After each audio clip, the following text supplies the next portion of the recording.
Welcome to the another video of our startup course. देखिए, India में एक नया स्टार्टअप या बिजनेस स्टार्ट करना जितना इजी लगता है उतना है नहीं, क्योंकि बहुत सारी लीगल फॉर्मेलिटीज़ आपके स्टार्टअप या बिजनेस को स्टार्ट करने के लिए लगती हैं। So today in this video मैं आपको बताऊंगी वो सारे लीगल एस्पेक्ट्स जो पता होना चाहिए आपको before starting a startup in India.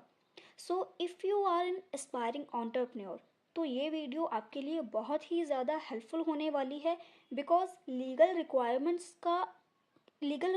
की अंडरस्टैंडिंग होना आपके लिए, आपके स्टार्टअप के सक्सेस के लिए बहुत ही ज़्यादा क्रूशियल है। तो चलिए सीखते हैं। सो आपका जो फर्स्ट स्टेप है एक स्टार्टअप को स्टार्ट करने के लिए, that is to choose a right business structure.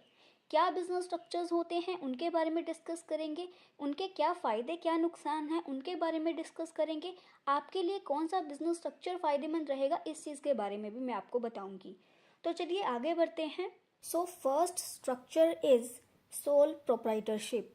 देखिए, if you are the only person behind your business, आप अपने बिजनेस को as a corporate entity register नहीं करवाना चाहते, विच मीन्स आपके और आपके बिजनेस का कोई सेपरेट एंटिटी नहीं होगा। आप सिंगल ओनर हैं, आपके नाम से ही बिजनेस चलेगा।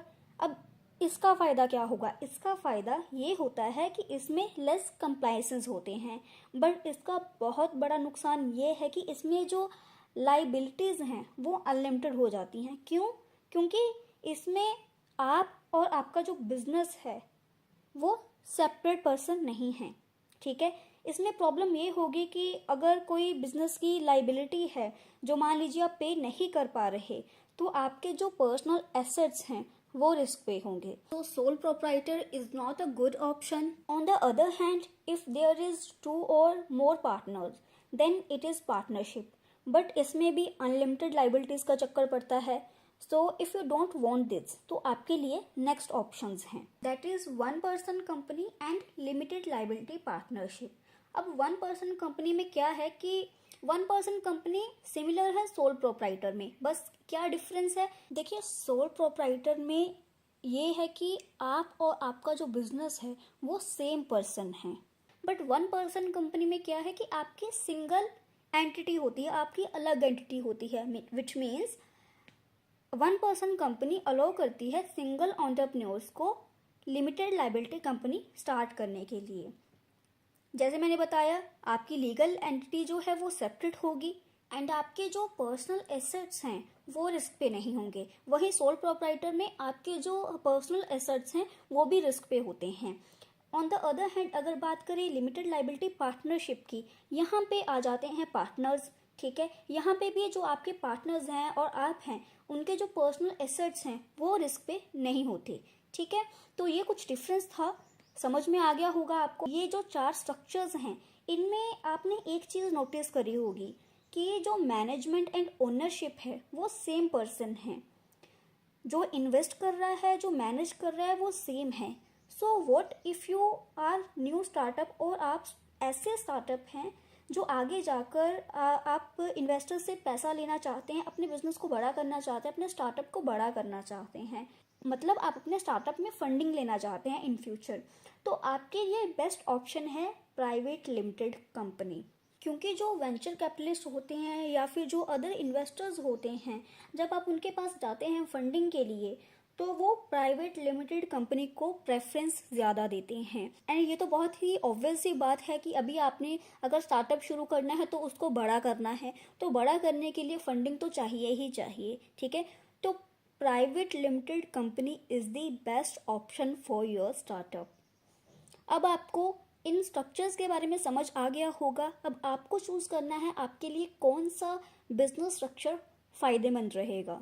जब आपने अपना बिजनेस स्ट्रक्चर डिसाइड कर लिया, देन आपको अपनी कंपनी को रजिस्टर करवाना है with the registrar of companies under the companies act 2013। तो रजिस्ट्रेशंस के लिए बहुत सारे डॉक्यूमेंट्स की रिक्वायरमेंट होती है। तो क्या डॉक्यूमेंट्स हैं, किन डॉक्यूमेंट्स की रिक्वायरमेंट्स होती हैं, उन चीज़ों के बारे में जान लेते हैं। देखिए, ये डॉक्यूमेंट्स हो गए जैसे digital signature certificate, DIN, director identification number, registration on the MCA portal, certificate of incorporation. In documents के साथ साथ you will also need documents that officially represent your companies office address, pan number, GST registration, ROC registrations, Provident Fund registration, ESIC registrations। And startup start करने से पहले कुछ और important documents की requirement होती है, जैसे बायलॉज। अब ये बायलॉज क्या है? Bylaws act as a set of rules. ये मेक श्योर करता है कि हर स्टार्टअप सही ढंग से काम करे। दूसरी चीज, memorandum of understanding and AOA, that is articles of association. Memorandum of understanding क्या है? इसमें सारी फॉर्मल कॉन्वर्सेशन होती है जो आपने अपने suppliers, potential partners and business में इन्वॉल्व जो बाकी लोग हैं उनके साथ जो भी आपने बातें करी हुई हैं, जो भी फॉर्मल कॉन्वर्सेशन है, वो सारी इसमें इंक्लूड होती है। अच्छा, इन डॉक्यूमेंट्स के साथ साथ आपको लीगल लाइसेंस एंड रजिस्ट्रेशंस के बारे में भी पता होना बहुत ज़रूरी है। सबसे पहले आपको क्या लीगल फॉर्मेलिटीज़ चाहिए? फर्स्ट नंबर पे that is to create a founders agreement. आपको फाउंडर्स एग्रीमेंट बनाना है। ये बहुत ही ज़्यादा ज़रूरी है क्योंकि इसमें वो सारी इंपॉर्टेंट डिटेल्स होती हैं about the founding members of the venture.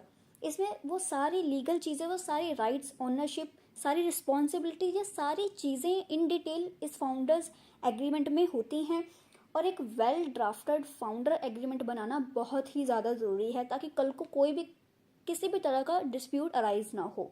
ठीक है, जब आपने फाउंडर्स एग्रीमेंट बना लिया तो सेकेंड स्टेप आएगा ऑथराइजेशन का। Authorization means authorization comes in the form of legal license and registration. Registration में कुछ जनरल रजिस्ट्रेशंस होती हैं एंड कुछ स्पेशलाइज्ड रजिस्ट्रेशंस होती हैं। तो इन चीज़ों के बारे में भी डिस्कस कर लेते हैं। पहले बात कर लेते हैं जनरल रजिस्ट्रेशंस की। ये बहुत ज़रूरी हैं, जैसे GST registration, permanent account number, tax account number, bank account details, shop and establishment license. Specialized registration की बात करें तो जैसे IEC कोड। अगर मान लीजिए आपको इम्पोर्ट एक्सपोर्ट का बिजनेस करना है तो IEC कोड होना ज़रूरी है आपके लिए। फूड का बिजनेस करना है, फसाई लाइसेंस आपके लिए चाहिए। अगर कोशर गुड्स के साथ डील करना है तो कोशर रजिस्ट्रेशन आपके पास होना चाहिए, हलाल रजिस्ट्रेशन होना चाहिए। ठीक है, बाकी आपके जो लीगल एडवाइज़र हैं वो आपके बिजनेस की जो टाइप है उसके अकॉर्डिंगली बता देंगे कि किस प्रकार की रजिस्ट्रेशन आपके बिजनेस के लिए, आपके स्टार्टअप के लिए ज़रूरी है। अब स्ट्रक्चर के बारे में डिस्कस कर लिया, रजिस्ट्रेशंस के बारे में डिस्कस कर लिया, क्या डॉक्यूमेंट्स चाहिए, क्या लाइसेंस आपके पास होना चाहिए, ये सारी चीज़ें डिस्कस कर ली। अब बढ़ते हैं नेक्स्ट स्टेज में। यहाँ पे बात करेंगे टैक्सेशन की। देखिए, taxes are very very important part of every business. And जब बात आती है इंडिया की, तो इंडिया में तो बहुत सारे टैक्सेस आते हैं, जैसे सेंट्रल टैक्स हो गया, state tax and even local taxes that में अप्लाई टू सम बिजनेसेस। वैसे अलग अलग ऑपरेटिंग सेक्टर्स के डिफरेंट टैक्सेस होते हैं। तो इन सारे जो रेलिवेंट टैक्सेस हैं इनको अगर आपको एडवांस में जानना है तो आपको आपके जो लीगल एडवाइजर्स होंगे वो आपको बता देंगे, वो आपको एडवाइस दे देंगे। ठीक है, एंड एज अ एंटरप्रेन्योर आपको बहुत सारी स्कीम्स एंड इनिशिएटिव हमारी जो गवर्नमेंट है वो लॉन्च करती है, जैसे स्टार्टअप इंडिया स्कीम हो गया। तो इन चीज़ों के बारे में भी आपको एज अ एंटरप्रेन्योर आपको जानना बहुत ही ज़्यादा ज़रूरी है। अगर आपको इन चीज़ों के बारे में पता है तो आप अपने टैक्स को भी बचा पाएंगे। ठीक है, जिसकी बात हम आने वाली वीडियो में, कल की वीडियो में करेंगे। ठीक है, तो टैक्सेशन की बात हो गई। अब बात करते हैं इंटेलेक्चुअल प्रॉपर्टी प्रोटेक्शन के बारे में। देखिए, इंटेलेक्चुअल प्रॉपर्टी आज के टाइम पे काफ़ी सारे बिजनेस का एक इम्पॉर्टेंट हिस्सा है, specially for tech centric ventures.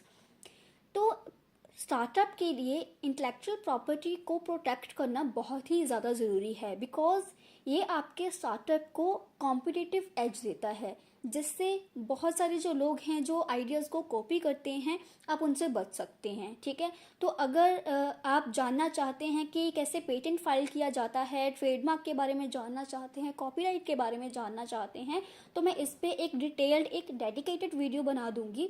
तो as a startup intellectual property के बारे में भी समझना आपके लिए बहुत ही ज़्यादा ज़रूरी है, क्योंकि जैसे आप आपके घर के लिए आपकी एक ओनरशिप होती है, आपका राइट होता है, उसी तरह जब आप इंटेलेक्चुअल प्रॉपर्टी को प्रोटेक्ट कर लेते हैं, इसका पेटेंट ले लेते हैं, तो वो आइडिया जो है, जो आपका जो बिजनेस है, वो सिर्फ आपका ही रह जाता है। ठीक है, तो बहुत ही ज़्यादा ज़रूरी है इसको प्रोटेक्ट करना। आगे बढ़ते हैं, आगे क्या लीगल एस्पेक्ट्स हैं जो आपको जानने बहुत ज़रूरी हैं, उसके बारे में डिस्कस करते हैं। Other aspects are employment and labour laws. देखिए, जैसे ही आपका स्टार्टअप ग्रो करता है तो एम्प्लॉयर्स को हायर करना बहुत ही क्रूशियल हो जाता है। ठीक है, so familiarise yourself with the applicable labour laws including minimum wages, working hours, employment contracts and employ benefits. And वो सारी चीज़ें देखनी है related to provident fund, employ state insurance and other social security obligations. तो employment and labour laws के बारे में जानना आपके लिए बहुत ही ज़्यादा ज़रूरी है।